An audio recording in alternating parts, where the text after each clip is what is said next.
উপস্থিত সাংবাদিকবৃন্দ, আসসালামু আলাইকুম। আজ আমরা দাঁড়িয়েছি একটি স্পষ্ট অন্যায়ের বিরুদ্ধে। দিনাজপুরের ঘোড়াঘাট উপজেলার পল্লী সঞ্চয় ব্যাংকের শাখা ব্যবস্থাপক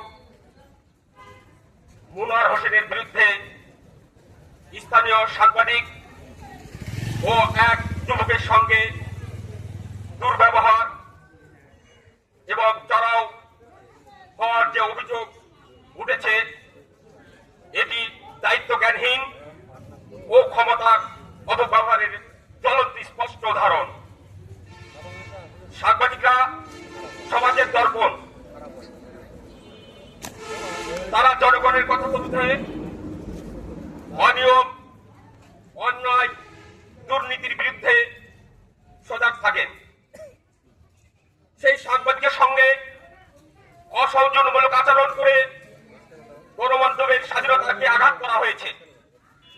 একই সঙ্গে সাধারণ মানুষের সঙ্গে এই আচরণ সরকারি প্রতিষ্ঠানের ভাবমূর্তিও ক্ষুণ্ণ করেছে।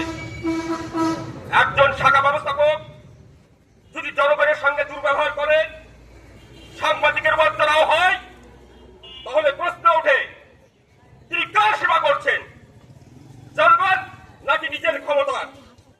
আমরা স্পষ্টভাবে বলতে চাই, সরকারি প্রতিষ্ঠানে বসে জনগণের অপমানের করার